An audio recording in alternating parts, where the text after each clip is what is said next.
Ben, pois, como decíamos onte, vimos de que Alfonso XIII dimitira e se exiliara, xa que estas, os partidos republicanos ganaran estas eleccións municipais. Entón, bueno, imos ver agora o que foi o goberno desta nova república e como rematou cando empezou e se declarou unha guerra civil, non? Cando falamos da Segunda República, falamos da data do 14 de abril de 1931, cando Alfonso XIII abandonou España, se proclamou a Segunda República. Nomeouse presidente, o primeiro presidente da República foi Niceto Alcalá Zamora. Este mesmo ano aprobouse unha nova Constitución e implantouse un novo sistema político democrático, que a xente podía votar para elexir os seus representantes políticos, como a día de hoxe. E estableceronse, entre outras cousas, o sufragio universal. Cando falamos de sufragio universal é que por primeira vez recoñecíase os dereitos das mulleres a votar. Ata este ano, as mulleres non podían votar. España foi un dos primeiros países europeos en que se recoñeceu este dereito ás mulleres.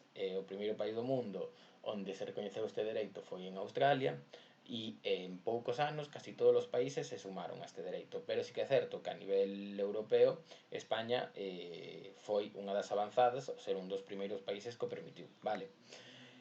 Os republicanos tamén propiciaron unha separación entre o Estado e a Igrexa, xa que a religión católica deixou de ser a religión oficial en España.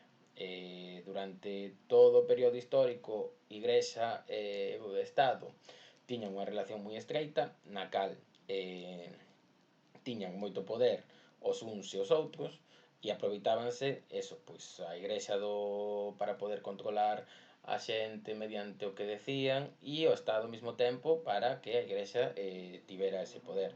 Chegou a República e decidiu que o Estado español sería un Estado laico, sin religión oficial, liberdade de culto, eso sí, cada un podía facer e adorar os deuses que quixera, pero sin ser unha religión oficial, vale? Para España. E crearonse as rexións autonómicas. A partir de 1932 aprobouse o Estatuto de Autonomía de Cataluña e en 1936 pois tamén se crearon o do País Vasco e votouse tamén o de Galicia, aínda que o de Galicia non chegou a entrar en vigor neste ano 36 porque o pouco de ser aprobado comezou a Guerra Civil. Por que se lle deu este status ou esta cualidade de rexión autonómicas a estas tres comunidades? Polo que falábamos no vídeo anterior, no de onte, que había ese sentimento nacionalista nestas tres autonomías, entonces un pouco para frenar esas ansias que había de independencia, recoñeceuselles como un pobo, ou como tres povos, neste caso, diferenciados do que era o resto de España, xa que teñen a súa cultura propia, a súa lingua propia, bueno, foi como unha forma de darlle un pouco máis de relevancia a esas cousas máis de ámbito cultural que nos diferencian do resto do Estado español, vale? E pasamos ás reformas da Segunda República. Durante os primeiros anos da República levouse a cabo unha ampla política de reformas. Unha das máis importantes foi a reforma agraria, onde se repartiron terras entre as familias de campesiños para que puideran mellorar as súas condicións. Como sabedes, ata esta reforma, os campesiños tiñan que dar parte das súas colleitas daquilo que plantaban aos donos das terras, ou o Estado, ou o clero, pois durante a Segunda República quitáronselle terras á Igrexa nun período que se chama, chamase a desamortización, xa o veredes outros anos, pero bueno, que eso, que basicamente que o Estado colle e se queda cousas, neste caso da Igrexa, e empezoulles a dar eso, pois a campesiños, a familias de campesiños, para que puderan mellorar as súas condicións. Outra das reformas moi importantes que trouxo consigo a Segunda República foi a reforma da ensinanza, da educación, xa que se construíron moitísimas escolas por todo o país para impulsar a educación. A Segunda República dáballe moito valor á educación. Entonces, bueno, como viñamos de un período onde só os ricos podían estudiar, a Segunda República decidiu que a ensinanza fora algo que era positivo para toda unha sociedade, para todo un país, entón deulle moito ímpetu e invertiu moito en construir escolas. A terceira reforma que tamén foi moi importante foi a reforma laboral, que, entre outras medidas, estableceu un salario mínimo e reduciuse a xornada laboral. Viñamos de xornadas laborais de 12 horas e 10 horas e incluso de 7 días a semana, sen días de descanso. A República baixou esta xornada laboral, deixaron de ser 12 horas e tamén introduciu o dos días de descanso. Moitas destas medidas non foron aceptadas polos sectores máis conservadores, é dicir, por aqueles que eran máis ricos, xa que iba contra eles. Entonces, bueno, surxiron moitos enfrontamentos entre os partidarios da República e os seus inimigos, que cada vez foron máis frecuentes, tamén foron máis violentos. A que levou toda esta situación? Pois o seguinte que imos ver, a Guerra Civil. En 1936, o 18 de xullo, o xeneral Francisco Franco, apoiado por gran parte do exército, ou maior parte do exército, e por todos os partidos e a igrexa que se opoñían a esta república, deu un golpe de estado contra o goberno. Este feito foi o inicio da Guerra Civil, que se prolongou ata 1939, é dicir, que durou 3 anos, que rematou ca victoria do bando nacional liderado polo xeneral Francisco Franco.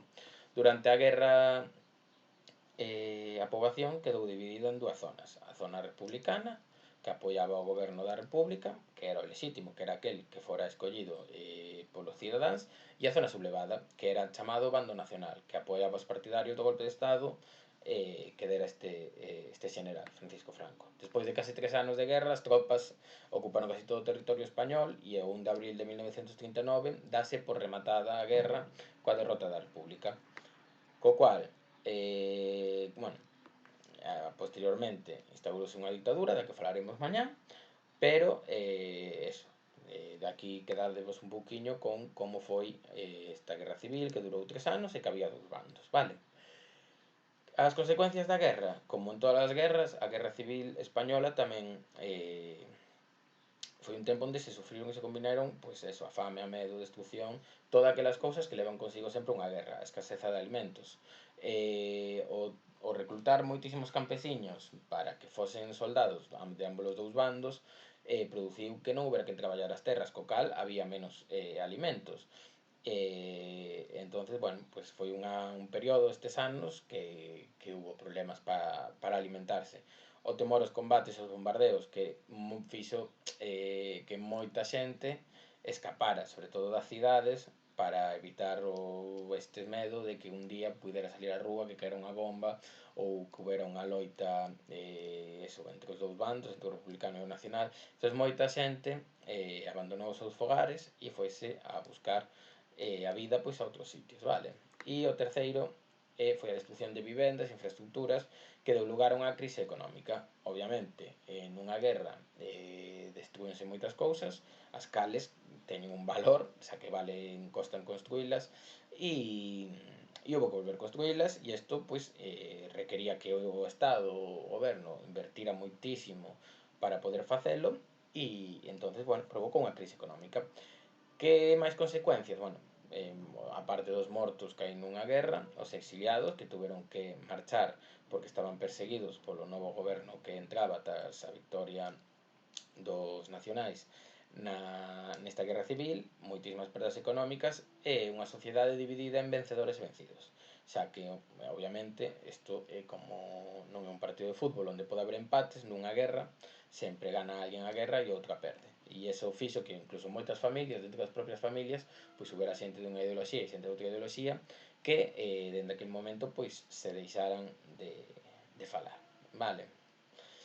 E nada, eso, colgareivos un vídeo relacionado ca guerra civil, pero bueno, que vai ser un poquinho espeso, pero que igual vos axuda un poquinho a que vexades como foi esta guerra estes 3 anos, como foron as batallas que se foron plantexando e nada, e seguimos a seguir. Bueno, temos as fotos que non vos comentei, é unha do desfile do bando nacional cando gañou a guerra e outra ao final da guerra cando moita xente tivo que deixar as súas casas.